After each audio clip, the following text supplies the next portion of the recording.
Hey guys, how's it going? And welcome back to another live stream. Hope you guys are having a wonderful week, wonderful start to your month. Let's get this ball rolling. So, in today's episode, we're going to be talking about scams and scammers and in all kinds of ways in which, you can lose your money, your wealth, your mental stability and all that good stuff while coming out here to Mexico. So I got a little music playing on in the background. Hopefully it's not too loud. Sorry, I had a little bit of a few technical difficulties this morning, so just trying to get everything all squared away. Just figured I'd show you guys a few beautiful scenes of Mexico in the background while we wait for the ball to get rolling here. But in today's episode, like as I was saying, and as you guys already saw from the thumb, and as you guys have already been anticipating before we went live today, we're going to be talking about scams. We're going to be talking about scammers and what to be looking out for, who is the one that's doing the scamming out here in a sense, and why is it prevalent, how you can avoid it, what are the signs to look out for, and so on and so forth, just everything about scams. Because believe it or not, it's actually a big problem. It's a bigger problem than most people want to admit or even talk about.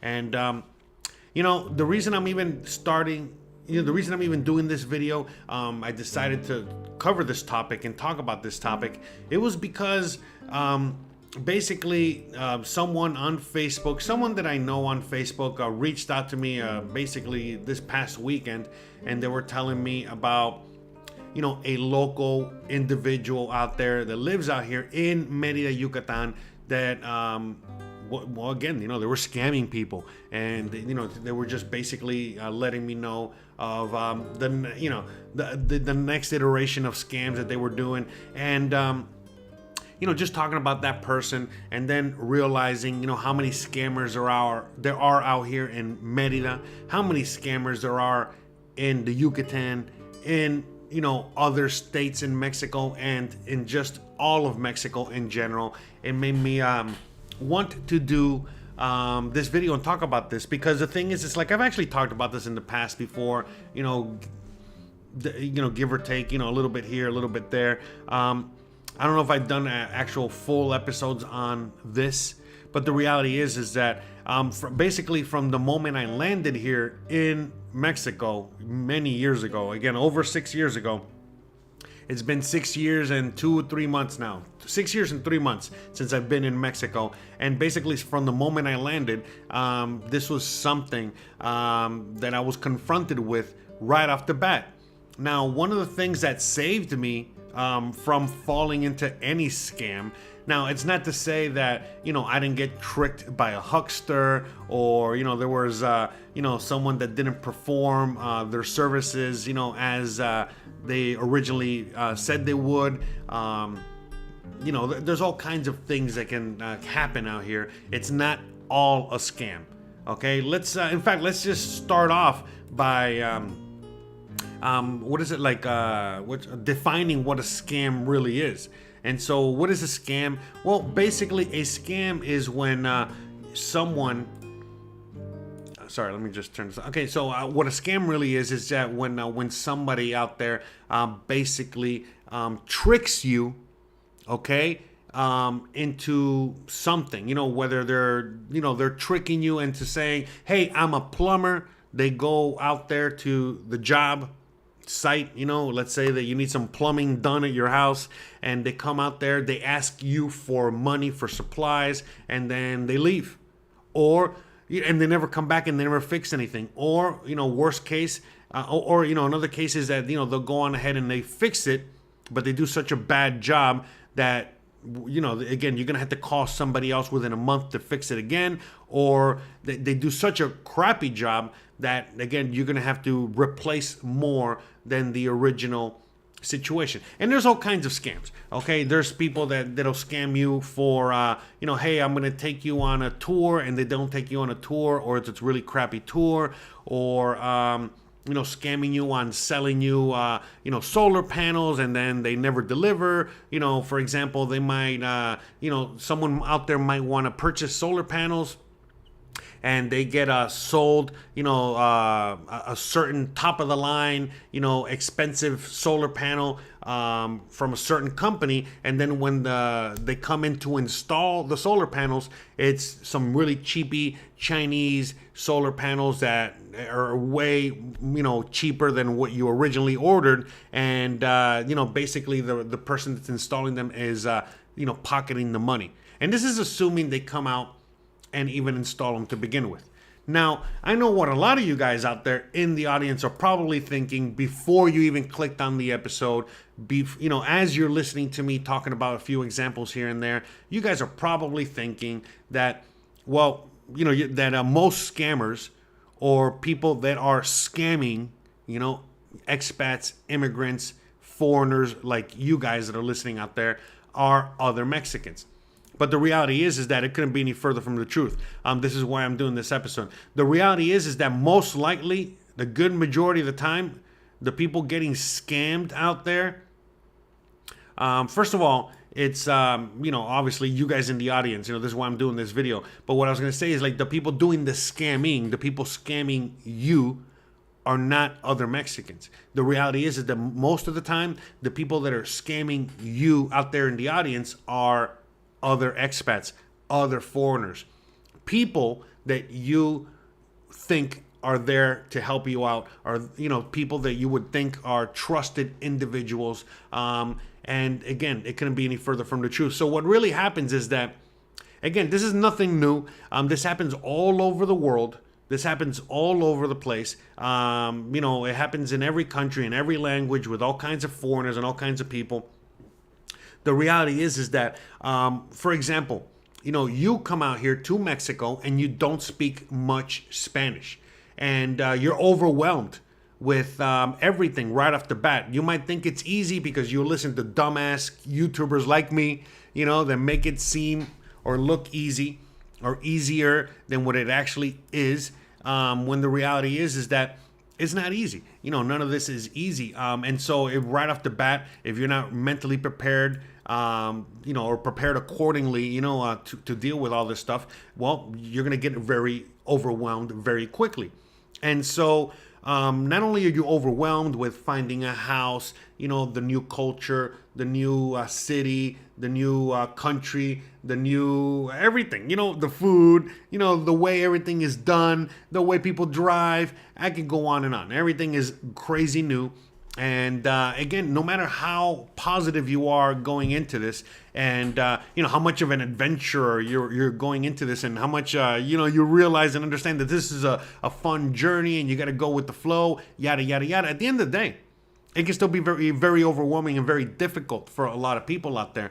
So when you add on top of that the fact that you don't know any Spanish or very little Spanish, you don't know anything about the culture or anything about Latin culture or anything like that, oh my God, the difficulty level just increases, all the way to max.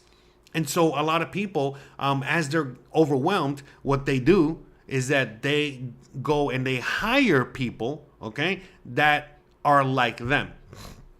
So what do I mean? If you're an American, well, you're going to feel a lot more comfortable and safer hiring another American. If you're Canadian, well, you're more, likely, to feel safer and more comfortable around another Canadian, and so on and so forth. So that's what a lot of people end up doing. So for example, for me, it wasn't like that at all. So my situation, again, my parents are Cuban. Yo hablo español. I grew up on the streets. I mean, it's very different. So when I came out here, not only did I know Spanish, but I know the language of the streets. I know the language of getting shit done. All right. I don't know what else to say. And again, knowing Spanish, having the ability to, make things happen one way or the other, being able to maneuver myself a lot easier because I was used to living in Latin culture, because again, one thing is knowing Spanish and another thing is living with Latinos, living with Mexicans, living with Hispanic people. So with all that, for me, it was very, very, very easy to assimilate. And immediately, when I would encounter a Mexican that was giving me the runaround or, trying to overcharge me or take advantage of me, immediately I would be able to sniff it out because I already kind of knew what I was looking for, how things would flow, how things are supposed to be. And then all of a sudden, when they weren't that way, I could easily stop them in their tracks and then find somebody else or something else or do it myself, as opposed to relying on them. So for me, it was a lot easier to maneuver these waters. And I definitely was not looking, all right, to ask another expat or another gringo or another American or Canadian for help on anything. Even though I did from time to time, but very quickly I realized, wait a minute, what am I doing? These people know less than me, even though they've been here for years, simply because of, again, all this, all these things that I told you about, the language barrier, the culture barrier, so many other things like that. So it's not that I wasn't getting. It's not that I wasn't asking, others, Americans out there for help or for suggestions or for whatever. But I quickly realized, most of them don't know anything, about most things. In fact, again, as I was here, within the first few months and the year, I was like, oh, wait a minute. I have a better grasp on all this than most people. Again, this is why for the longest time I've been helping people, by making these YouTube videos and doing what I do. Because I just have a different perspective and just, again, different tools in my utility belt that I have been able to really use to my advantage. And when I would encounter other Americans that have been living out here, okay, and their job, I say this loosely, it was to basically help other individuals out there, okay? Help other Americans, with some sort of transitional service. I'm sure you guys have seen it all over the place. Again, this existed when I first moved here and there was nobody here, okay? And now fast forward to today where there's like a bunch of YouTubers and a bunch of other people that have moved out here. And well, now they've created their own transitional services or,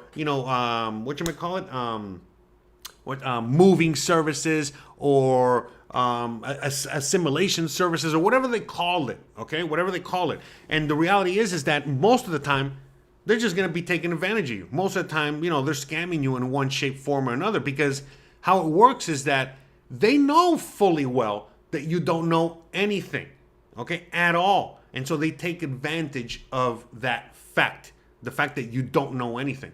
And on top of that, they know that you're coming from the USA, Canada, whatever, and you're already coming with these misconceptions of Mexicans, okay? Meaning you're not trusting Mexicans, all right? So they know that.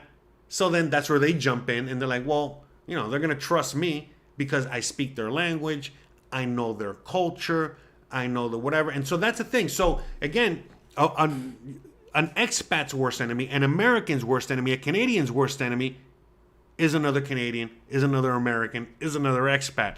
This is why I always, have steered clear of other expats. Again, when I first moved out here and there was all these, Americans or Canadians out here that would help, they would have services to help, move out here, assimilate, transition, whatever it is. And I quickly realized as I was talking to a lot of these people, like, hey, man, these people are just taking advantage of these poor individuals moving out here, or they're straight up scamming people. And again, this past weekend when I was talking to a friend of mine, and they were telling me about, the latest scam from the latest, person out there. I'm not naming any names. I'm not trying to put anyone out there. But look, at the end of the day, if you're wondering if I'm talking about you, most likely I am. Okay? Because this goes for everyone out there. They're most likely, that's trying to sell something. Okay? This is, by the way, little caveat. All right? A little, advisory here.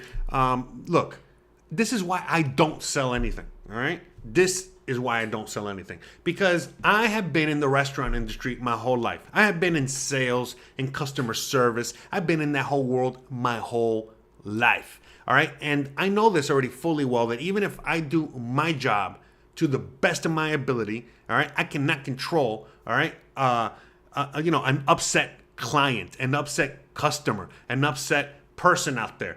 And that person can basically tarnish, your whole career, tarnish your whole job, tarnish everything you do, just simply because they're butthurt or they're not happy or satisfied or whatever. And again, if you're in customer service, you know that it's very, very, very hard, very difficult, almost impossible to satisfy all customers. All right, this is why even when I was a chef. I was like the soup Nazi, in Seinfeld, where it was basically, this is the soup I'm making.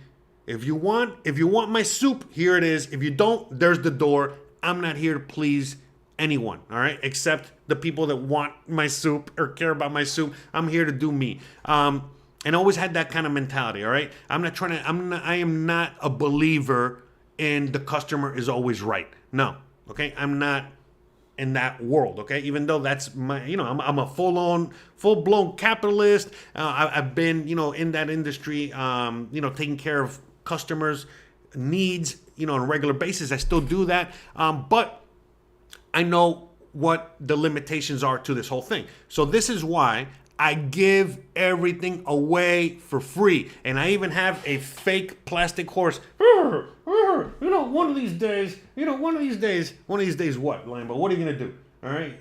Anyways, look, this is why I got even a fake horse, and I talk to the fake horse, and I don't take myself too seriously, because that's the thing. All right. If anyone out there complains about something they hear about me, again, you're taking advice from some dumbass YouTuber, online, that talks to a fake horse.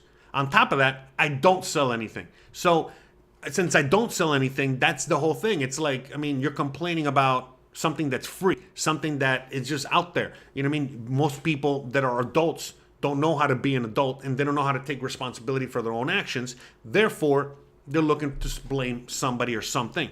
Again, this is why I don't sell anything. By the way, what do I sell? I do sell something, by the way. I sell t-shirts, okay? So, for example, you can go to my website, okay? And on my website, okay, right there, all the way at the top, okay, right there next to Digital Nomad Jobs, okay, everything for free. Again, please go to my website for free information on everything and anything. But right next to the free Digital Nomad job list, you see a little doggy there. You click on that and it'll take you to the store, and you can buy a t-shirt.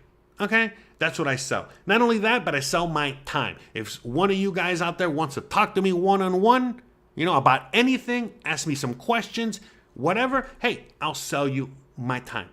That's it. What's the worst you're gonna say? Or complain about the fact that, I wasted 2,000 pesos talking to this guy. He didn't know what he was talking about. Hey, again, if you haven't figured out that I know what I'm talking about, or don't know what I'm talking about by watching my videos, I don't know what to tell you. So the point is that I'm not selling any services.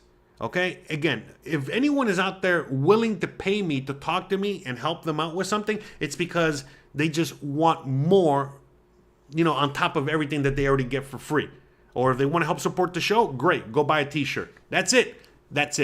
Why? Why do I do this? Why is this my method of conducting business? Why do I rely on the videos? Why do I rely on, positive feedback from you guys? You guys send me $5 here or there, or you guys just watch the video or share the video, or subscribe, like. Why do I just rely on that and only that?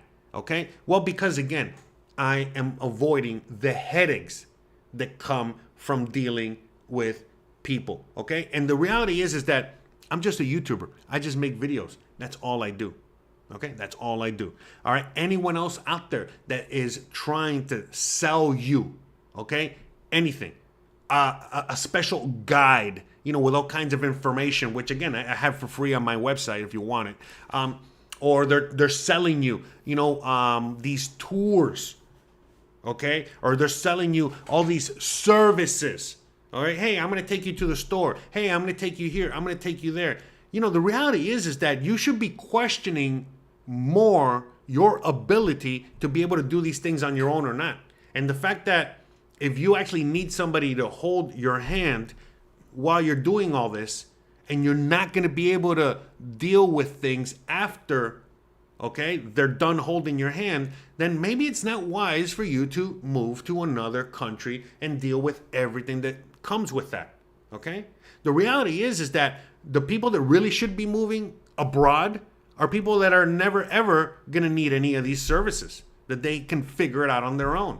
Again, if you need realty services, there are tons of realtors out there that will be more than happy to parade you around the whole city, property to property, for free, in hopes that you'll rent or buy from them. So why do you need to pay somebody, to do the same thing? Somebody that doesn't even speak Spanish. So what advantage are you really getting? You understand what I'm saying? So not just that, but so many other services. Again, many people do this.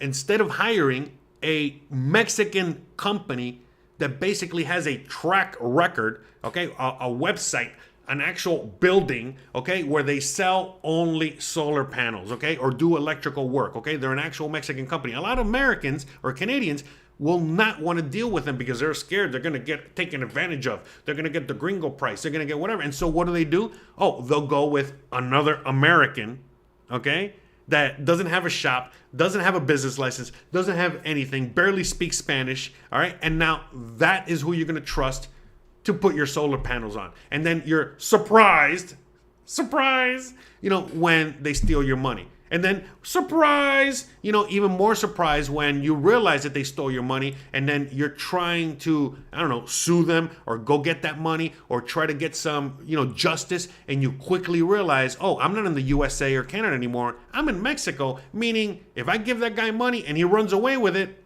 that's my problem. No one's going to come save me. There's nothing I can do. The end. And again, on top of that, you don't even speak Spanish. Okay? And now you're going to the Mexican police or the Mexican authorities, okay? And you're trying to relay your information to them without speaking Spanish about another gringo that stole your stuff or money or whatever it is. So this is why, you have to be careful out there. You have to really think about, what you're going to do. How you're going to do this, when it comes to moving out here to Mexico.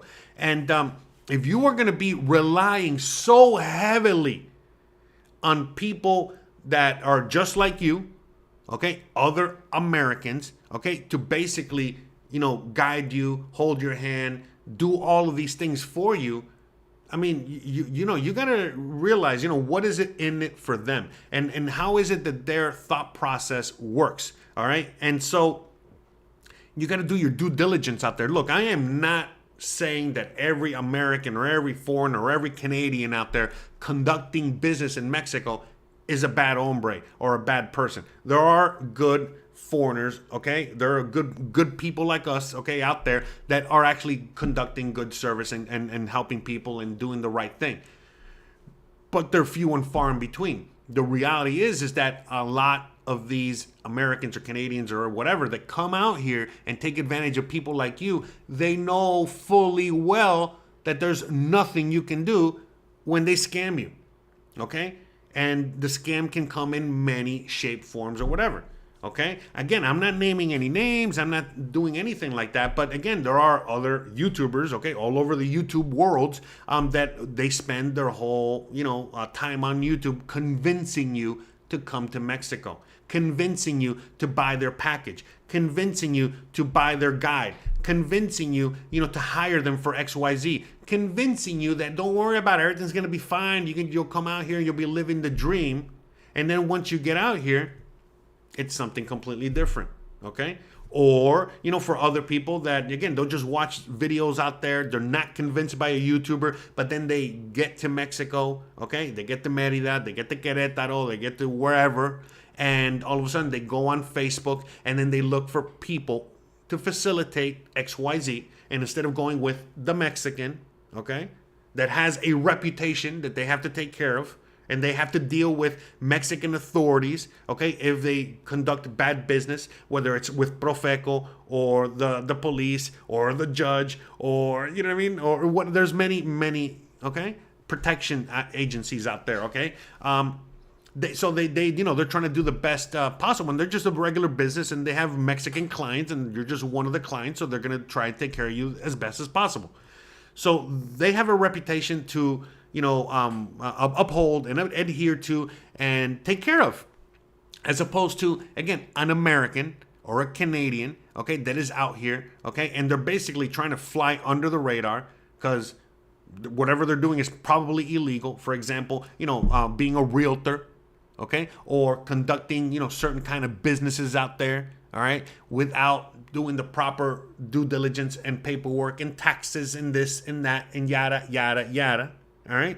And then all of a sudden, when you are, you know, trying to, you know, get some retribution, you know, for the scam that, you know, that you fell for because of them, there's nothing for you. No, you don't have a leg to stand on. There's nothing for you that you can do. I mean, even if you get a lawyer, it doesn't matter. You know what I mean? Again, I see someone says, Joseph, you get a lawyer. You cannot, again, because what are you going to do? You know what I mean? Like you gotta, you know, you gotta have the proof. You gotta have all this stuff. But the reality is that costs money. And now you're in Mexico. Okay, you're already overwhelmed with all of these things. Okay, we talked about moving out here, and now you got to worry about, on top of all that, to sue another American, you know, a few months after you moved here because they stole some money. Again, you barely know how to, you know, go shopping at the grocery store. You know, how are you going to even know what to do when it comes to, you know, hiring a lawyer, suing them, what you need, what you don't need, whether it's an actual case that you can fight or not, you know, yada, yada, yada, yada, yada, yada. So again, and again, law and you know, authority and all that stuff is very different out here than it is in the USA. It's a lot easier in the USA to sue somebody, you know, to call the cops on somebody, you know, to, you know, demand XYZ from somebody. It's not like that in Mexico at all, okay? So that's the thing. And so, like, what happens with a lot of people out there is that there's a lot of people, okay, that, again, they're not, you know, mentally ready, physically ready, financially ready. They're just not ready, you know, not ready really to make that move to another country. And then when they get to that other country, well, they're already there. And then they got to figure it out. And then they quickly realize, oh, I can't really just figure it out because I don't know the language. I don't know the customs. I don't know anything. Oh, thank God that there's this other American that's out here and he helps people, or she helps people, or they help people in transitioning and moving to whatever place I'm moving to. And then they quickly realize that they're not, you know, they're only there to take advantage of you. Because again, they know that you are so overwhelmed and have so little life experience that now you're putting, you know, all of your trust in them. And so they're most likely going to be taking advantage of that. Because the reality is that for most people out there, you know, you shouldn't really be hiring any facilitators. I understand that you got to hire somebody for, you know, certain things. You know, sometimes you got to hire a lawyer, you know, to help you with immigration issues, or you need to hire a lawyer, you know, to buy a property, or, you know, have a real estate agent to help you with that, or, you know, you got to hire a plumber or an electrician or a mechanic, and so on and so forth. And obviously, you know, you're going to feel more comfortable, and it's going to be a lot easier, you know, if you hire somebody that speaks your language, which in this case is English, okay? But the reality is that, you know, most people just have no idea the fact that, you know, a lot of people complain about the gringo price, and how the gringo price works is this way. I'm sorry, and they don't know how, and they don't understand how the gringo price works. How the gringo price works is that basically, the more the vendor has to speak English, the more they're probably going to end up charging you. Okay? The more Spanish you know, and the more you can communicate with them in their own native language, well, the less likely you're going to get a gringo price. It's as simple as that. And so that's the thing. Most people just don't realize that. So if all of a sudden you're barely making any effort, you know, to learn Spanish or want to even speak Spanish, and you're relying on other Americans or Canadians to help you out, well, they're charging you for that.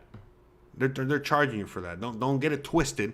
Don't be thinking that you're gonna get a deal, okay, when you're dealing, okay, with another gringo. And think about this, okay? When you're working with a Mexican, okay, they already have a certain standard of wages where they're expecting, which is, the lower normal Mexican wage. But when you're dealing with an American or Canadian, you already know what they're expecting. They're expecting a higher wage, or they're expecting to make more money. All right, they're expecting to at least make similar money to what they're making in the USA, and they're going to charge you for that. And that's the thing, and that's why you're like, oh, why is everything so expensive? Well, because you're dealing with a lot of these people. A lot of people are like, they tell me, it's like, oh, Jose, there's no places in Mexico, that have rent, for $350. No, there are. In fact, in the comments section, and in fact, maybe someone in the audience can help me out with that. Some of you guys pay $50 in rent, $100 in rent, $150 in rent. Okay, so yeah, $350 or less you can pay. Of course, it depends on the city, depends on the region of Mexico, and all these other things. But for a lot of people that are living in a place like where I live, and you're paying $700 or $800 in rent, I mean, it's because, who got you that property, or how did you get into that property? Did you get it because of your own, skills, of knowing Spanish, knowing the culture, knowing the lay of the land, knowing all these negotiating tactics and so many other things about living in Mexico? Or did you just hire somebody that speaks English, okay, in order to get this for you? So it's so many things like that, okay? Now, again, don't get it twisted, or confused, that all of a sudden you're dealing with a professional Mexican, okay? There are many Mexican professionals, again, a doctor, you name it, and they will speak English. They'll speak English to you. They're not going to charge you extra for speaking English. No, they know that many of their clients, many of the people that they deal with also speak English. Okay, so they learn English in order to better communicate with them, all right? So don't get that twisted, all right? The reality is that, like I said, if you are unwilling, okay, to do what it takes, in order to really make that move to another country, again, it's not just making the move, okay? It's many things that go with that. And when you hire people, or when you're relying on other people too heavily, well, that's where, the chances of you getting scammed increase exponentially, because you're blindly trusting these individuals without any real track record, for you to go by, or, eventually you'll find out that they have a bad track record, or they got a lot of bad Yelp reviews, or whatever it is, but it's already too little, too late, instead of doing that due diligence beforehand. And so, all of a sudden, I don't know why that happens when, back in the USA, we're not that trusting. Most of us Americans are not trusting, at all. So why all of a sudden when you move into another country, you move into the USA, why all of a sudden are you trusting of so many people out here, so many Americans, so many Canadians? And I get it. I understand. It's because you are in a vulnerable spot, in a vulnerable situation. And so you feel, well, this person is not going to screw me, only to find out that they do. So again, this is why, again, just going back to what I do, this is why I don't sell any services. That's why I don't do anything like that. Because, like I said, even if I do everything correctly on my end, there's always going to be somebody, an unsatisfied customer on the other end. But more importantly than anything else, the reality is that moving to another country and going through this whole ordeal is not easy.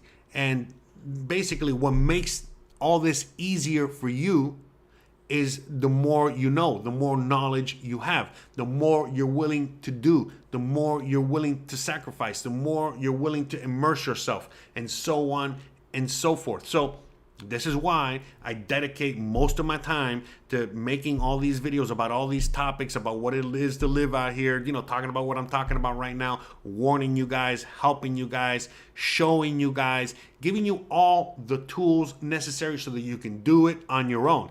And when and if you do have to hire somebody, because you do at some point, okay, for whatever, you know what to look for. Okay, you can sniff it out. You can see it already. Like, hey, wait a minute, that person, I think they're scamming me because Jose said XYZ. Jose, told me that, this is really what it should be and not that, or whatever it is. And so, again, not that I'm the know-all, be-all of everything out here. I'm just, again, a dumbass out here. But I'm just trying to give you guys as much information and as many tools as possible so that you have the most amount of tools and information possible, so that when you are encountering these situations, all right, again, you're as best prepared as you can to deal with whatever. Look, let me give you a quick example of what I used to have to deal with in the kitchen. So many times as a chef, okay, I had to run, again, not just the whole kitchen, but I had many different departments, within that kitchen that I had to deal with, okay? Whether it's a fry cook, the grill cook, the guy that is making the flat top, the saute guy, the dishwasher, the baking and pastry guy, whatever, okay? All these different areas. Now, again, my weakest, area was baking and pastry. That's not what I did, even though I love eating my cakes, okay? But that's another story for another day. My cakes and my cupcakes and all the sweets, okay? But that's not, by the way, I'm glad I never went down that avenue. Otherwise, I'd be like 700 pounds. But the point I'm making is that, that wasn't my strongest point. But did I, all of a sudden just shut that out? No. I knew what my strong points were, in the kitchen, doing all the other, heavy lifting, again, I can make 7,000 burgers, in a few minutes if you need it. Again, run the kitchen, keep everything organized and running. But I also needed to know, okay, what baking and pastry was doing. Again, I didn't have to know everything, about baking a cake and knowing all the intricacies and be get a master's degree in baking. No, I didn't need to do any of that. I just needed to know enough, okay, so that I knew whether or not the guy that I hired, okay, to do the baking and pastry, whether he was actually doing a good job, whether he was stealing from me or not, whether, again, all these things, whether they were doing a great, good, efficient job or not, whether they were being crappy or not, whatever it is, whether they were drinking or smoking on the job and not doing their job, whatever. So how did I determine this? Again, I just knew the basics, okay? I would study, obviously, about baking and pastry, but I would also, again, I would study, the recipes and the things that he would have to do for me. And so, for example, if all of a sudden my baker is asking me for more flour than he should, I already know, for example, I already know how much flour comes in and out every week, okay? Because I got my cost of, my food cost. Don't forget to hit the likes and all that stuff. Shout out to everyone out there. But anyways, not only did I have my food cost on point, and I had everything very, very, very organized. I'm a Virgo, by the way, so very, very organized. But I knew, all of a sudden that if Johnny is ordering, an extra sack of flour, 100 pounds of flour every week, say, well, what's going on? Is he stealing the flour? Is he not baking and burning a lot of the cakes, thus costing me more flour plus other ingredients? Does this guy not know what he's doing? Whatever. But all of a sudden, I had alarms. Okay, set up. And then basically, I would go, hey, Johnny, why are you ordering so much flour the last couple of weeks? What's going on? The numbers aren't adding up. Are you fucking it up? Or, you stealing from me or what? And then, Johnny would, basically either have no answer. And then obviously I caught him doing something. And then I got to go a little deeper and most likely fire him and get a new baker. Or he would tell me, no, chef, I'm sorry. My apologies. It's just that we had a few parties this last weekend and I had to bake a few extra cakes. And apparently, I'm sorry, I guess, Shelby, didn't send you the invoices for the ta-ta-ta-ta-ta-dee-dee-dee. Oh, okay. Thank you, Johnny. I appreciate that. And then I would go check with, Shelby, whatever, and she'll be like, oh yeah, Jose, we had, a few parties, a few extra cakes, a few extra whatever. It's just that, we don't want to bother you with that, because we know you're busy and you're running the kitchen, and but this was for these events that were already happened. Oh, okay, I line it up, check it out. Okay, good, we're good. But that's the thing. This is why I do what I do, okay? Because you guys okay, have to be the chef of your own kitchens. You guys have to be the chef of your own life, okay? You can't be delegating this information or these duties to somebody else. Duty, I said duty. But anyways, you got to, do all this on your own. And so that's the thing. Most people are used to just delegating to everybody and then, blame everything on everybody else instead of taking responsibility for themselves. Look, when Johnny, was caught or, doing something bad, it wasn't, Johnny's fault per se. No, it was my fault. I'm the boss. I hired him. I got to keep an eye on him. Okay? That responsibility. So it's kind of like the same exact thing. It's the same thing. So, again, even though if you got to hire somebody, and let's say you hire a plumber, okay, and you already kind of know the basics of what needs to be done, and he's telling you, oh, you need a new part, oh, you need a new this, oh, you gotta, you know what, we gotta redo the whole house. You'll be like, you know what, bro, don't worry about it. I'm gonna get a second opinion. Okay, and that's it, assuming you know. But if you don't know anything, well, you're gonna have to just take his word for it, and you're gonna have to spend all this extra money, and he's probably gonna charge you to redo the piping of the whole house, and he probably just changed the little part in the toilet. Okay, and he probably charge you 50,000 pesos, and he probably only really spent his 500 pesos. Okay, and it's things like that. Okay, it's so many things like that. So this is why you need to know as much as possible and educate yourself as much as possible and get yourself mentally ready and all this other stuff, so that way you can deal with all this as best as possible. Now, I understand, you know what I mean? Like when you get out here, you might need somebody to drive you around, okay, to go see properties, because you're not confident enough with your language skills or other skills, or you might be older or whatever it is, in order to go look at other properties. Well, okay, why not just go, Uber around? That's going to be a lot cheaper. Or even hire a Mexican driver to drive you around. That's going to be a lot cheaper. Or even better, just deal with the real estate agent and the Mexican real estate agent in person, and they'll drive you around. Instead of, hiring another gringo to charge you gringo prices to do basically what you could do yourself. Follow what I'm saying? This is why when somebody goes, hey, Jose, can you give me a tour? Hey, Jose, can you drive me around or show me around the city? It's like, yeah, I can, but it's going to cost you a lot of money. Why? Because I don't want to do this. This is not my job. This is not what I do. All right. But if you want to spend time with me, that's what I'm charging you for. I'm not charging you for my real estate expertise, because I'm not an expert. This is not my department. I don't know shit about real estate. But hey, if you want to spend time with me, you want me to give you a personalized tour, okay, fine. I'll charge you, for my time. And that's what you're going to be expecting, is to spend time with me. That's it. All right. Don't be expecting anything else in that sense. Sure, we might be able to get you a house rented. Sure, I can take you to the stores. Sure, I can do all this stuff. But that's, you're really just spending time with me.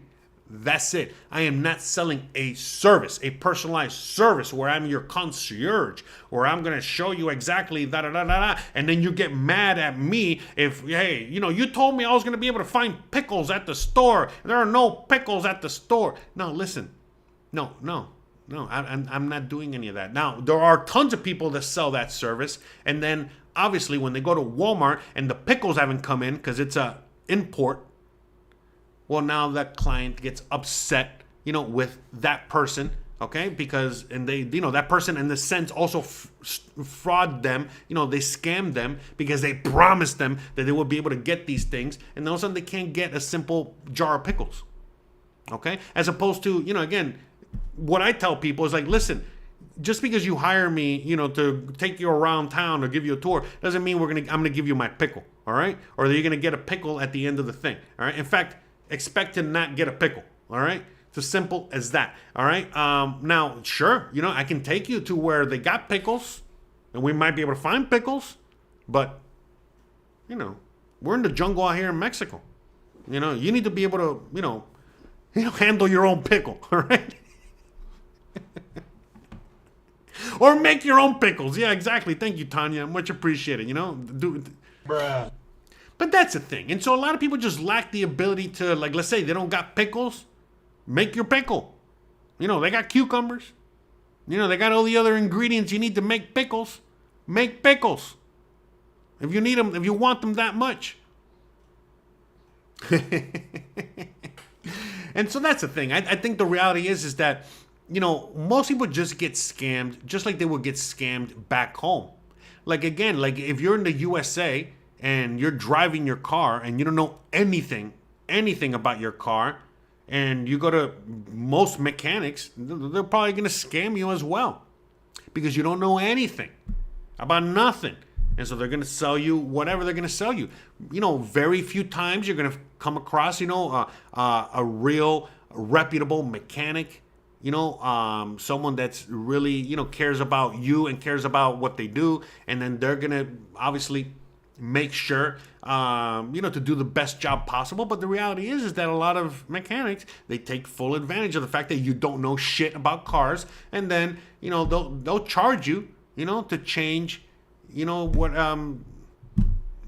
is it to change the tire, the air tire, tire in your air, whatever. You know what I mean? So, and even if you do know things about cars, you know, they still try to scam you and they still try to whatever. So it's the same thing out here. You got to remember, once you come into Mexico, you are in uncharted territory. You are, you know, you don't, and especially if you've never been to Mexico and you don't know anything about Mexico and you're coming out here very vulnerable, you know, with a small paycheck, you know, not much, you know, when it comes to, you know, all this other preparedness. You know, well, yeah, most likely than not, you know, it's not going to end well if you are not, you know, street smart, prepared mentally, prepared physically, prepared to deal with the hardships, and again, you know, have tools in your belt, like maybe knowing Spanish, you know, being from the streets, knowing a thing or two about people that are trying to, you know, pull one over your head, and so on and so forth. You know, not as trusting as you would, you know, normally be, and all that stuff. So, yeah, you know, it really makes me sad and kind of upset, you know, when I see, you know, how many scammers there are out there. And the fact that 90% of the scammers are other expats, you know, other Americans or Canadians. And it's not just in Merida. There's a lot of them here. A lot more than I would, you know, care to admit that there are. A lot of them. A lot of them. Again, this is why I emphasize even more about how I do what I do. Trying to separate myself from everyone else because the good majority of them are scammers.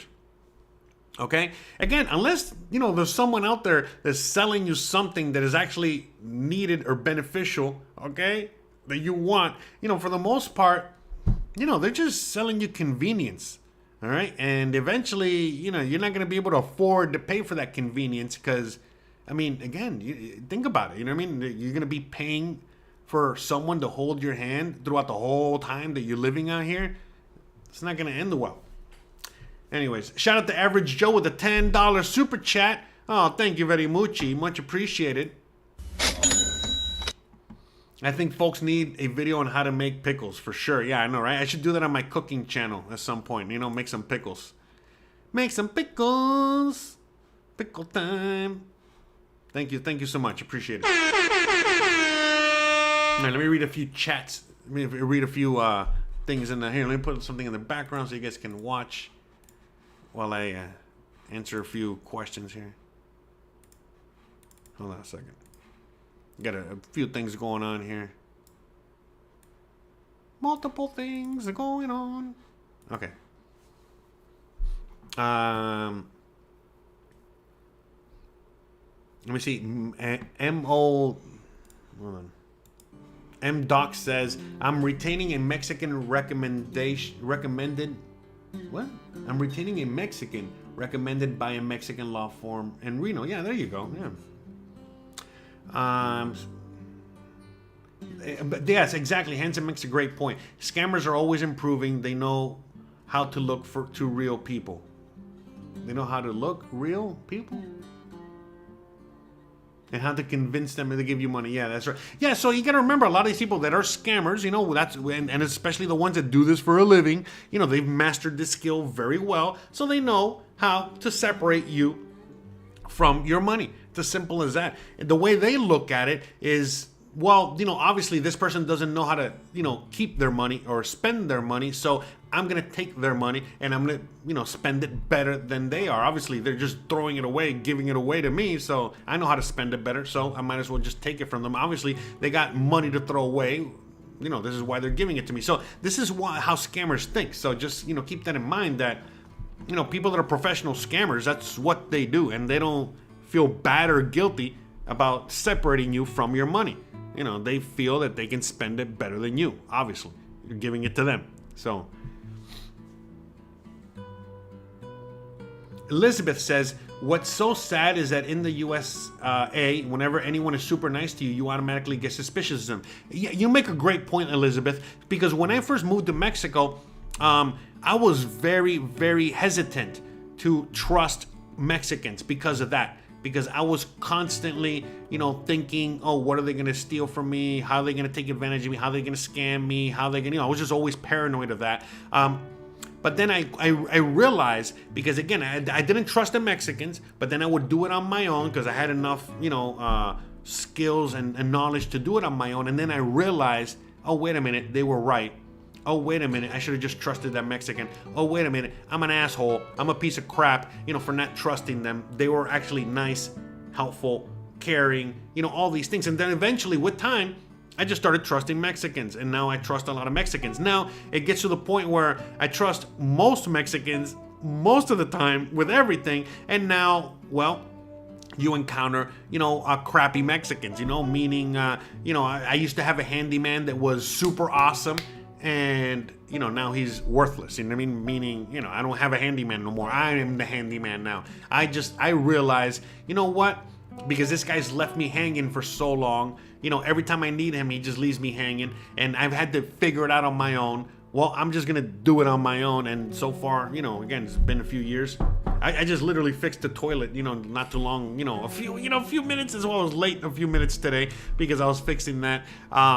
Something that I wouldn't normally hire him for. And so eventually, again, some lady, came to the door like a week ago, selling bread. And I was like, I don't want bread. I don't want whatever. And she told me a lie. She scammed me. Believe it or not. Because she's like, oh, but your wife, your wife told me. Where's your wife? Is she here? No, she's not here at the moment. Oh, really? Oh, she's not what she told me. You don't want her to get pissed at you because she ordered this bread. I came all the way from Campeche and all this shit. And I was busy working. I was in the middle of, like a meeting. And I was like, I couldn't. And so I was like, look, lady, I don't got no money. I don't got no way to pay you. I don't got nothing. All right. So I don't know what to tell you. All right. I was like, you're not going to scam me. And the lady's like, you know what? Don't worry about it. I'm going to give you the bread. Okay, and then I'm gonna give you on a post-it, all my banking information so you can just transfer me the money when your wife gets here. And I'm like, all right, lady, whatever, fine. So I take the bread, I put it on the kitchen, and take the little post-it or whatever, and I just go and do my thing. And then later when Christian gets home, she's like, what lady? Oh, that lady? Oh, forget that lady. I told that lady already to go F herself. Her bread is terrible, whatever. Fine. Oh, whatever. You fell for it. We dealt with it. That's fine. Whatever. Let's see the bread. And so when we tried the bread, the bread was nasty as hell, as always. And so Christian's like, I ain't paying for this shit, man. Fuck that lady. Forget this person. Da-da-da-da-da. And so, again, that lady could have scammed me, almost scammed me, but because of kind of already dealing with it and sniffing that something wasn't right about that lady. Not just that the bread wasn't right, but basically I was able to get out of it. And again, she gave me that crappy bread expecting me to pay because again, she's expecting me to be a good person. I was like, no, listen, I'm from the streets, all right? I'm a great person, but don't be trying to F me over because I'll show you what's up. There's a fuck around and find out, all right? So I'll show you exactly where I'm from, all right? And then, yeah, you know what I mean? So that we just dealt with it that way. And the lady has never reached out to us or hit us up or anything like that. And I am actually looking forward for her to come to my front door again. So I can tell her to F off, you know what I mean? And, with that shitty ass bread that she tried to sell us or whatever. So it happens. It still happens, okay? It happens with Mexicans. It happens with whatever. But the reality is that, now it just happens periodically. For example, I can't get a good mechanic for the truck, whatever. It's just like back home. Sometimes good, sometimes it's bad. Hold on, let me see. I got the sound effect here. Hold on. Sometimes maybe good, sometimes maybe shit. And that's it. That's all it is. It's not really that big of a deal. Again, shout out to Average Joe with a $10 super chat. Much appreciated. I don't know if I said thank you. I think I did. Yeah, sorry. My apologies there. Bruh. Thank you. But yeah, and so like that's the thing. That's the thing I feel like most people just they lack. They trust the wrong people. They mistrust the other wrong people. They themselves don't know how to do anything. They rely too much on other individuals, and so all this combined is a big recipe for disaster. And so that's why I'm always emphasizing, if you're thinking about moving to Mexico, that you need to have a lot of basic skills, basic survival skills, perhaps some basic Spanish, basic a bunch of things. And the more money and resources you have, well, the more you have, in a sense, to throw away, or basically to pay for certain facilitators or certain services, so that you don't have to really worry about it. And who cares if the guy's overcharging you a little bit here and there, whatever. But the less you have, meaning the less money you have, the less resources you have, the less knowledge you have, the less street smarts you have, the less Spanish well, the more you're going to have to train those abilities and get those abilities up to par. Meaning you're gonna have to brush up on your Spanish. You're gonna have to brush up on your people skills, on your street smarts, on your street skills, on your negotiating skills, on, again, maybe watch or maybe do more homework on, what kind of homes there are for rent. So that way when you come out here and they're presenting you with a bunch of other homes, you're like, hey, wait a minute, I saw all these other homes, or I want to see these. I don't want to see these. Whatever. The more you know, the better prepared you're going to be. Okay, knowledge is power. So make sure to know that. Now again, anyone can get scammed. Anyone can get screwed over. Anyone. Again, it happens to me. It happens to my wife. It happens to all of us. But it all depends. I'm sorry, but depending on you will depend on the severity of these situations. Okay. Like, no one is scamming me, for no 50,000 pesos. But I know plenty of people out there in the audience that have been scammed for 50,000 pesos or more. Thousands of dollars. I get scammed, a few hundred pesos, $5, $10. And really, at the end of the day, they scammed themselves, because it's like, oh, okay, you overcharged me $5. Well, you're never going to get any money from me ever again. As opposed to charging me the right price, and well, you're always going to get service from me. You're always going to get, what is it like? From, what is it? I'm always going to be shopping from you or whatever. Anyway, so, all right, just looking at the chat real quick.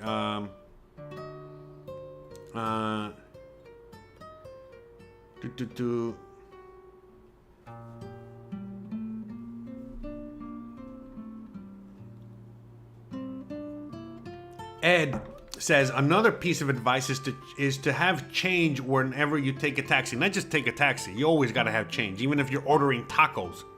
Okay? Because that's a common trick that they do too. It's like, oh, sorry, senor, or sorry, senorita, I don't got any change. I know that I'm only supposed to charge you 200 and you only have a 500 peso bill, but I don't got any change. So, what are we going to do? And then, you're not smart enough to figure out that, what? You got to go get some change. Oh, delivery driver. Oh, taxi driver. You don't have change?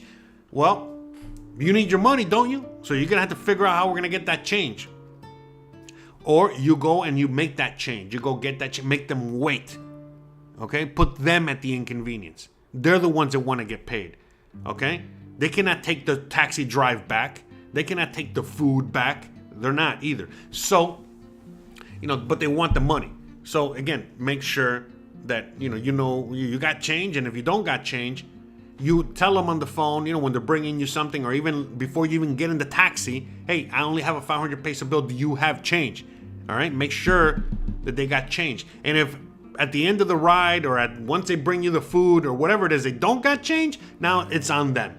Now they got to fucking figure it out. And if you walk, you walk. That's their problem. You know, the police is going to say the same thing. It's like, oh, well, you know, what do you expect the customer to have? You're supposed to have change. So that's the thing. So don't, you know, there's ways to avoid those situations. In fact, the best way to avoid a situation is with a taxi is to just get Uber. Okay. This is why, I mean, I love Uber, Didi, InDriver, you know, these car services because, well, you can pay with your credit card, or let's say that something like that happens where you got to pay cash, because again, you can pay Uber with cash out here. Let's say you get to the end of the ride and you don't have the cash, or you only have a 500 peso bill and it's 100 pesos and the guy doesn't have 400 pesos in change, and you don't pay the ride. Well, it's okay. You know, the guy just says, you know, on his Uber app, yeah, the customer did not pay me, blah, blah, blah, blah, blah. And then you get charged 100 pesos on your Uber app, and so, you know, you'll pay when you pay. Don't worry, Uber's gonna get their money, all right? But what I'm saying is that, you know, you avoid those things. So again, if you're gonna be going into a taxi, you know, make sure you got exact change, or that they got change, or, you know, whatever it is. You know, there's situations like that. But yeah, there's a way that, you know, a lot of times that they, you know, try to get that extra money.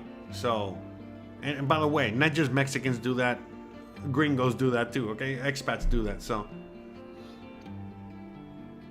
Living and Enjoying Life says, my advice is to not be in a hurry to purchase or rent anything without verification. Correct.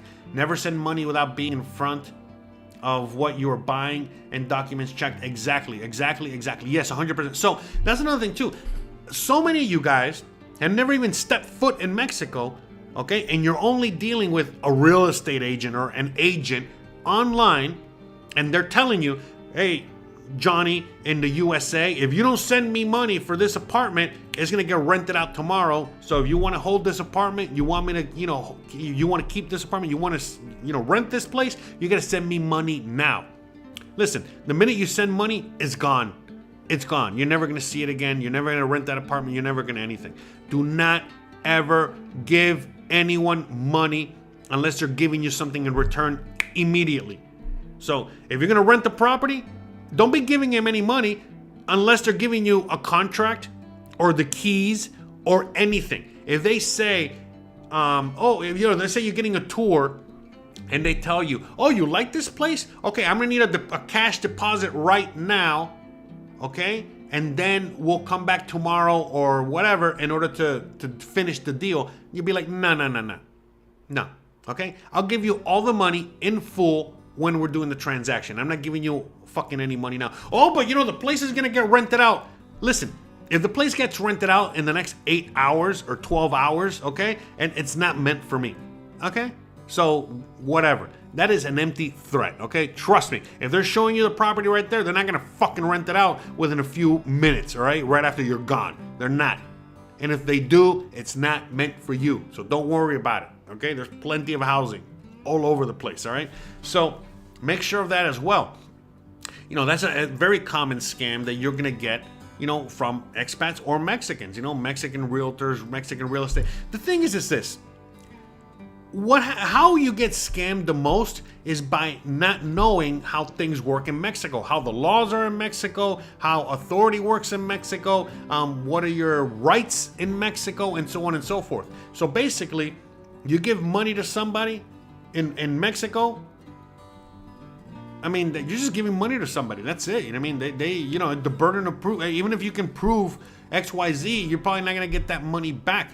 And everything has to be in formal writing. You got to have a notary, you know, for contracts. It's a whole different thing. It's not like in the USA. You know, in the USA, you basically, you know, get a piece of paper, you know, with some freaking notes on it, and you can, a post-it can be a contract that is valid in court.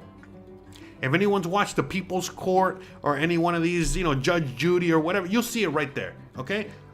You can basically write on a piece of paper with a crayon and create a contract out of that, and that is valid in any court of law in the USA.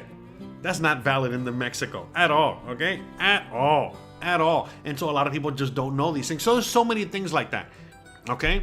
You know, again, the fact that, you know, again, someone, you know, scams you, steals from you, you really got no leg to stand on. the USA, you can call the cops on the guy. You might be able to give the cops some evidence. You might be able to get the money back. You might be able to start some sort of judicial proceedings, whatever. It's not like that in Mexico. So, and especially as a foreigner, a lot of people just have no idea. So just keep all that in mind, okay? Alan says, I always Uber, except for the airport, since Ubers are not allowed to pick you up at the airport. Of course, you can just walk like 200 feet to be at the airport. So yeah, look, this is my advice to everybody. If you arrive in any airport in Mexico, and by the way, this is most places around the world these days, Ubers are not allowed to pick you up at the airport. Okay? Just FYI. All right? So if you're traveling, okay, and you land in an airport, don't be calling an Uber because they're not going to be able to pick you up at the airport. But my advice is to always get the airport taxi, because the airport taxi is run by the airport. Basically they're like an extension of the airline, an extension of the airport, extension of the situation there. So you're not going to get scammed. Okay? Basically, yeah, they're going to charge you a little more. Okay, because it's a special taxi service. They got a little monopoly on the situation. But they're the safest and best situation for anyone. Okay, so whenever we travel, let's say we go to Guadalajara, we go to Mexico City, it doesn't matter where we go, we always just go to the taxi terminal and take the taxi to our destination. Those are the best, places, those are the best, services for when you land somewhere you don't know, because again, you don't even know barely the address, you don't know the area, you don't know anything, but the taxi does, and the taxi will be able to get you where you need to go. All right, so again, you land in any airport in Mexico, just take the airport taxi. And again, once you're in Mexico for years, you'll realize that the airport taxis are more expensive. But if you've never been to Mexico, you just travel infrequently, you're not going to really see, it's not expensive, okay? They'll drive you across the city, for 45 minutes for $20, okay? So whatever, don't worry about it, okay? So just get the airport taxi. Now, when it's time for you to leave, when it's time for you to go to the airport, you Uber. You always Uber. Uber, Didi, InDriver, whatever. Why? Because they'll pick you up at your home, okay, and they'll drive you straight to wherever you want to go, and they'll just drop you off. And it's legal, okay? You got nothing to worry about. They can drop you off. They cannot pick you up. So Ubers can drop you off at the airport, and that's always the best, okay? So, that's what we do, So we just get a car service to take us, and that's it. Alan says you can also pay in advance for airport taxi. Awesome. Yeah, you can pay in advance. You can set it up in advance. I think you can call and set it up as well. But in my experience, it's just best. Okay, like look, the last time we went to Guadalajara, our flight left like at 5 a.m. or something like that, 6 a.m. So we had to be out of the house like at 3 a.m. And I was, kind of worried because out here in Merida, things, basically shut down after a certain time. I was worried I wasn't going to be able to get an Uber at that time. So I went on ahead and I planned ahead and I called, I scheduled my Uber, okay, days ahead of time to make sure it would pick us up at 3 a.m. And sure enough, like around 2:45 or whatever in the morning, I was already getting dinged on my phone. Hey, your Uber is, scheduled, and your Uber should be there by 3:05 in the morning. Perfect. Great. So, that's my advice. It's a lot easier, to deal with that way. And the same thing when we were in Guadalajara, we had to leave like at 5 a.m. Same thing. Since Guadalajara is a big major city, we just called the Uber at that moment, and it just took us straight to the airport. No problem, no traffic, no nothing at 5 a.m. It was great. So, but yeah, look, long story short, just going back to like the whole scam thing. I'm not trying to scare anybody out there or nothing like that. I'm just really just trying to, or alarm anybody. I'm just really just trying to let you guys know, okay, to be careful. Okay, there are a lot of professional scammers out there of every level, and not everybody's a scammer. Okay, there are actual people that are, actually just trying to make a living, trying to sell services, trying to sell, what is it, like packages, or trying to sell whatever they're selling. That's fine. As long as there's buyers, they're gonna be, sellers. Okay, so if there's people out there that are interested in buying, these things, they're gonna be people out there selling it. But all I'm saying is that, again, the less you need to rely on these things, the better off you're going to be. Okay? That's it. It's as simple as that. Okay? And that goes for anything in life, not just moving to Mexico or moving to another country. Just keep that in mind. Okay? The more you can rely on yourself, the better off you're going to be. The more you got to rely on other individuals out there, the more likely you're going to be taken advantage of or getting scammed. And especially when you don't know anything about the lay of the land, the culture, the language, and I could go on and on and on and on. And then you might be thinking you're getting a deal because another expat is the one that's helping you with XYZ, only to quickly realize, a few months or a year down the line, oh, wait a minute, that guy basically, robbed me. All right. I should not be paying 10,000 pesos for this house. I should be paying 5,000 pesos for this house. So who's getting the other extra 5,000 pesos? Exactly. All right. So just keep all that in mind, all right? That the reality is that, the more you rely on yourself, the more, self-reliant you are, the more you're used to dealing with hardship, the more you've traveled, again, all these skills that you're not going to get taught in a classroom. The more of those skills you have, the better off you're going to be. And the more likely you're going to be able to sniff out, a troublemaker out there, okay?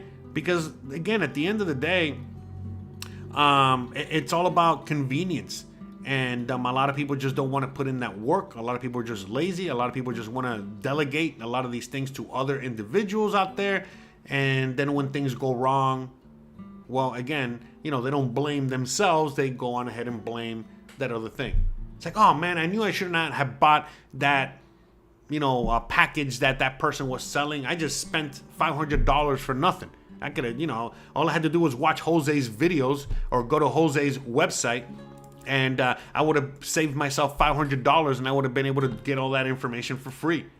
Or, instead of hiring that guy to, take me on all these, drives, to find a home, I could have just, gone with Jose Novello or Jose, whatever, whoever the fuck he recommends. And then, that would have saved me a lot of money and a lot of trouble and a lot of everything. And so that's the thing, Like, the thing is, it's that you got to be able to, assess these situations on your own, and you got to have common sense, and you got to be able to, again, have situational awareness, and you got to, again, all these things that most people are just, for whatever reason, just lack these days. And again, it's not about not trusting anybody. It's about knowing who to trust. But mainly, you got to trust yourself, okay? And that's the thing. Most people are not even willing to trust themselves, and they would rather just trust blindly, other people out there, which they never met, and then they expect that these people that they never met are going to have their best interest in mind, when that's not the case. These people out there, they got their interest in mind, okay? And that's all it is. And they just look at you like a number, like a meal ticket. That's it. And they're expecting you, again, not to be so reliant on them either, okay? Even though they sell you that whole idea of like, hey, don't worry about it. You don't got to do anything. I'll do everything for you, until they don't. And then that's the thing. If you never learn how to do it yourself, then you're never going to do it yourself. It's as simple as that. And so the more you rely on other individuals to do things for you, well, the more needy you're going to be on these individuals, the more you're going to need these individuals or these things to, again, like a crutch, okay, in order to make sure that you can stay afloat. But again, the more you rely on yourself, the more you do for yourself, the more due diligence you do, the more homework you do, and so on and so forth, well, the less likely you're going to be in a horrible situation, or the less likely that someone's going to take advantage of you or steal from you or whatever. Because the way they look at it is like this, is that you come out here and you don't know nothing about anything, and you're relying 1000% solely on them, and then eventually they suck all your money, they suck out all your money, all your resources, all your wealth, all your whatever, and then you got no leg to stand on, you got no way to sue, no way to get your money back, no way to fix things, and then you have no other choice but to put your tail between your legs and go back to your country. And that person is staying here with your money, with your resources, with your everything, and they say goodbye, thank you very much, and that's it. And your Mexican dream is over before it started. You know, your Mexican dream turned out to be a nightmare, and it's simply because you didn't do the work necessary. You trusted the wrong people. You, again, relied on others instead of yourself, and I could go on and on and on. In fact, I've gone on for over an hour on this, okay? In fact, let me know if I missed anything. Let me know if there's anything you want me to touch on or talk about before I let you guys go for the day. All right, I think we've kind of, beat this, beat this dead horse enough. Hey, that's animal cruelty. What are you doing? Hey, sorry, Lambo. Sorry. He's freaking. I wish I could beat this horse. This fucking story. I heard that. Freaking horse. Anyway, all right. Anyway, people think, having a horse is easy. It's not. It's not. You see how much lip this guy gives me? This guy's, always... It's always something with this guy. I'm calling PETA on you. Anyways.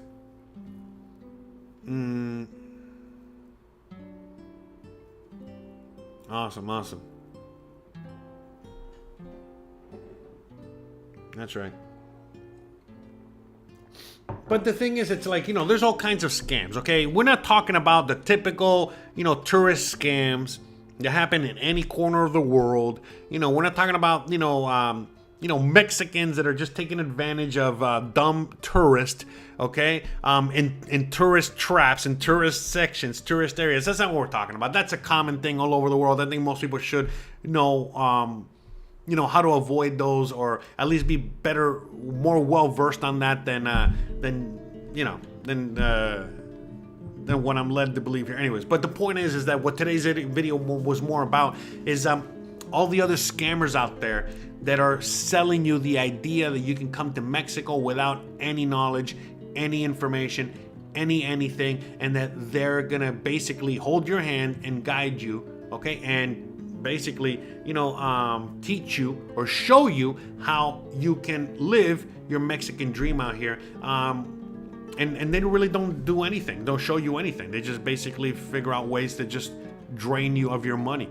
And they sell you a dream. They sell you an idea. Again, that's why I force people, to watch my videos, and I force people to do the work. Okay, so that way they got no one to blame but themselves if something goes wrong. Okay, it's as simple as that. Don't be blaming me. All right, it's not my fault. It's not. You know what I mean? It's not. It's, you got to take responsibility for your own actions. But again, the minute I start selling something, well, it's very easy to blame, that person because XYZ. You know what I mean? So. But for many people out there, they don't got a problem with selling you whatever. They sell you what you want to buy, okay? They sell you the idea, the dream of moving to Mexico without really, again, educating yourself, educating you or teaching you exactly what you need in order to really survive and thrive out here. They just kind of sell you the package or sell you the idea so that you're out here for a little while, and then eventually you realize, oh, wait a minute, I can't survive out here, I can't live out here, this is not my, this is not what I was expecting. All right, so yep. So all right, guys, I think we're gonna wrap this up. I don't know what else I got to say out here. So Dr. AJ says, no recourse. It's Mexico. People hanging from bridges for a reason. Yeah, exactly. So that's how things work in Mexico. You know what I mean? If, again, you fuck around, you find out. All right. This is why most Mexicans don't fuck around, all right, with other Mexicans, because they know. Again, it doesn't matter who you are. You could be the mayor of town. You could be, a high, political person. It doesn't matter what you are. You don't do the right job, they're gonna, they're gonna find your ass, all right, and they're gonna, make you pay for your crimes in one shape, form, or another. And that goes for everybody out there and everyone. All right. All right, with all that being said, guys, I got to head out of here. But before I head out of here, again, I hope you guys enjoyed today's video, today's live stream. If you did, well, then guess what? I'm going to go live again in about 30 minutes, give or take 30 minutes to an hour. Probably 30 minutes, all right, because I got a long day today. And we're going to, again, go to my other channel, Jose Unleashed. And on my other channel, I like to just talk about anything and everything, okay? We talk about all kinds of stuff over there, and we have a lot of fun. And, again, you guys can see some of the old videos, that I've done. I go talk to you. I tell you guys about my life, so we do story time. I talked to artificial intelligence on the podcast. We talk about the Matrix. We talk about who ruined society. We talk about everything. Okay, all kinds of things. So today we're doing story time. All right, and what are we doing today on story time? Well, it's football. Football season's back. All right, so I hope you guys are ready for that. Some of you guys are, some of you guys aren't.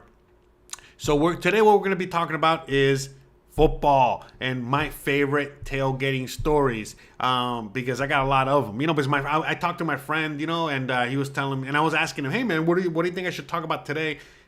On today's show or this week's show. And he's like, man, do you have any tailgating stories? Have you ever been tailgating? And I'm like, have I ever been tailgating?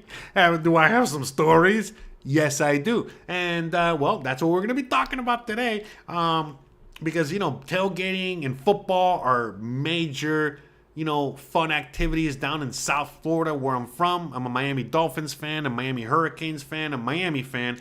So yeah, we love to party. We love to tailgate. We love to have fun.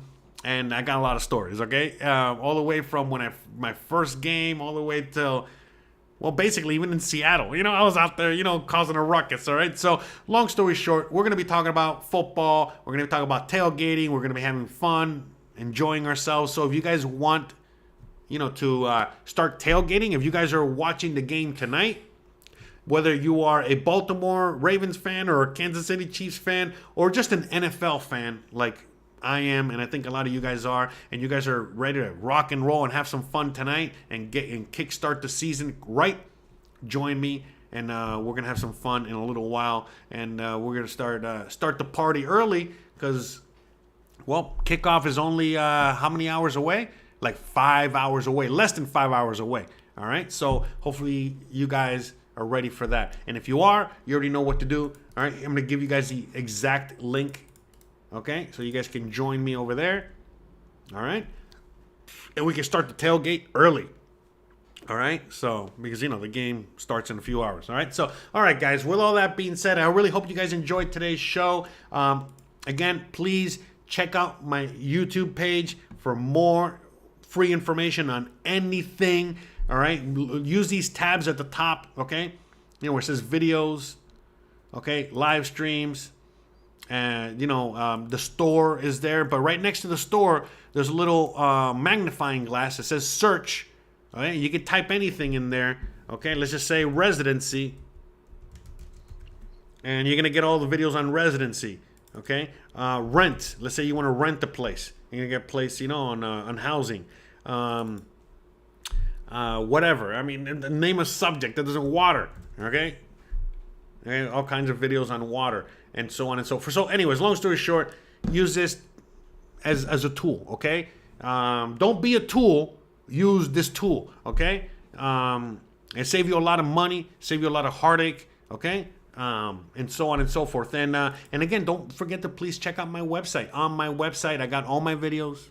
On my website, again, I got free resources for living in Mexico, free resources for living in Merida, Yucatan. Again, if you want to hire me for a consultation, if you want to help support the show, like some of you guys, like Joe Peach did. Is it Joe Peach? Who did it? Hold on. No, it was Joe somebody. Average Joe. Just the average Joe out there. And everyone else out there, there's always helping support the show. Shout out to you. You guys already know what to do. And that's it. You know what I mean? Like, again, go check out my website. Go check out my YouTube page. And I'll see you guys in a few minutes on Jose Unleashed. And we'll get that party started real soon. So you already know the deal, guys. I love you guys, and you already know the deal. If you like this kind of content, don't forget to please like, please subscribe, please share, please hit the bell icon. But more importantly than anything else, please stay awesome. Thanks again for watching, and I'll see you guys on the next one. Bye, guys.